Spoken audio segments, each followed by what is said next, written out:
அனைவருக்கும் வணக்கம். PGTRB mathematics எக்ஸாமில் ஒரு 30 கொஷின் வந்து education psychology, education methodology related questions வந்து வரும். ஸோ அதில் ஒரு 30 வினாக்கள் ஆல்ரெடி நான் வீடியோ கொடுத்துட்டேன்.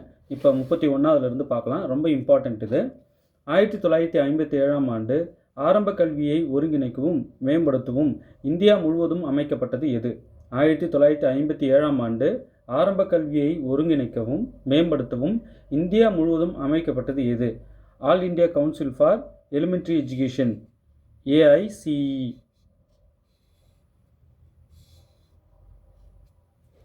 ஓகே, ஆரம்ப கல்வியை ஊக்குவிக்க 1957 உருவாக்கப்பட்டது இதுதான், AICEE, all India council for elementary education.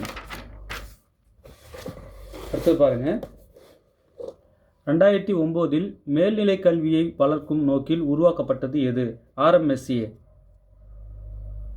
மேல்நிலை கல்வியை வளர்க்கும் நோக்கில் உருவாக்கப்பட்டது RMSA. 2009 RMSA கொண்டு வந்தாங்க, மேல்நிலை கல்வியை வளர்க்க. அடுத்தது SSA, RMSA மற்றும் ஆசிரியர் கல்வி ஆகியவற்றை ஒரே மேடையில் ஒருங்கிணைக்கும் திட்டம் எது? சமக்ரகா சிக்ஷா. சமக்ரா சிக்ஷா. SSA, RMSA மற்றும் ஆசிரியர் கல்வி ஆகியவற்றை ஒரே மேடையில் ஒருங்கிணைக்கும் திட்டம் எது? சமக்ரா சிக்ஷா. அடுத்தது பாருங்கள்.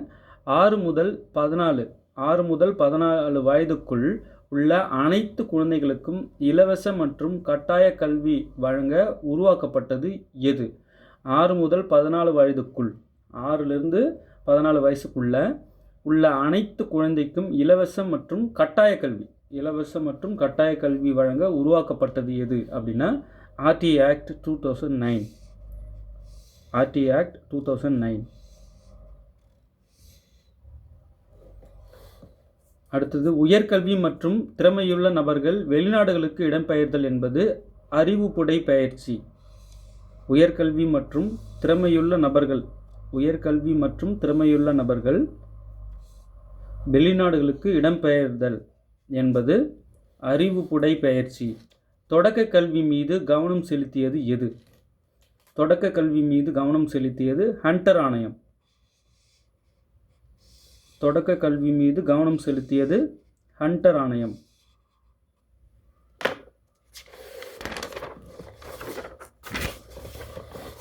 அடுத்தது பாருங்க. 10+2+3 கல்வி முறை மற்றும் பொது பள்ளி கல்வி முறையை பரிந்துரைத்தது எது? கோத்தாரி கமிஷன், கோத்தாரி ஆணையம். 10+2+3 கல்வி முறை மற்றும் பொது பள்ளி கல்வி முறை பரிந்துரைத்தது கோத்தாரி ஆணையம். பல்கலைக்கழகத்துறை மேம்பாட்டை வலியுறுத்தியது எது? பல்கலைக்கழகத்துறை மேம்பாட்டை வலியுறுத்தியது எது? சாட்லர் ஆணையம். பல்கலைக்கழகத்துறை மேம்பாட்டை வலியுறுத்தியது சாட்லர் ஆணையம். 10+2+3 கல்வி முறை கோத்தாரி ஆணையம். அடுத்தது, 6 முதல் 14 வயதுக்குள் உள்ள அனைத்து குழந்தைகளுக்கான கட்டாய இலவச கல்வியை உறுதி செய்வது எது? Article 20, article 21, article 21A, article 46. Article 21A தான் உறுதி செய்யுது. என்னது? 6 முதல் 14 வயதுக்குள் உள்ள அனைத்து குழந்தைகளுக்கும் இலவச மற்றும் கட்டாய கல்வியை உறுதி செய்ய ஆர்டிகிள் 21A. SC, ST மற்றும் பிற பின்தங்கியவர்களுக்கான கல்வியை ஊக்குவிப்பது எது? ஆர்டிகிள் 46. SC, ST மற்றும் பிற பின்தங்கிய வகுப்புகளுக்கு எஜுகேஷனை உறுதி செய்கிறது வந்து ஆர்டிகிள் 46. ஓகே, ரொம்ப இம்பார்ட்டண்ட். இதெல்லாம் நீங்கள் நோட் பண்ணி வச்சுக்கிட்டே வரலாம், பெரிய யூஸ்ஃபுல்லாக இருக்கும். நீங்கள் நோட் பண்ணி வைக்கலைனாலும் மொத்தமாக இதை நான் உங்கள் கையில் அப்படியே புக்லெட்டாக கொடுத்துட போகிறேன். மேக்ஸிமம் ஏரியா கவர் பண்ணி கொஸ்டின்ஸ் எடுத்துக்கிட்டு இருக்கேன். பார்க்கலாம் எந்த அளவுக்கு நமக்கு கொஸ்டின்ஸ் கிடைக்குதுன்னு பார்ப்போம். முக்கியமானது எதையும் நம்ம விட்டுறக்கூடாது. எது கேட்பாங்க கேட்க மாட்டாங்க நல்லா தெரியணும். அப்படி பார்த்து இதெல்லாம் தவிர்க்கவே முடியாதுன்றதை பார்த்து எடுத்து கொஸ்டின்ஸாக கொடுத்துட்டு வரேன். இது வரைக்கும் அந்த எஜுகேஷன் சைக்காலஜியில், எஜுகேஷன் மெத்தடாலஜியில் 40 கொஸ்டின்ஸ் கொடுத்துருக்கேன் இல்லையா? இன்னும் நிறைய கொடுப்பேன். தொடர்ந்து வாட்ச் பண்ணிகிட்டே வாங்க. தேர்வில் வெற்றி பெற வாழ்த்துக்கள். தேங்க்யூ.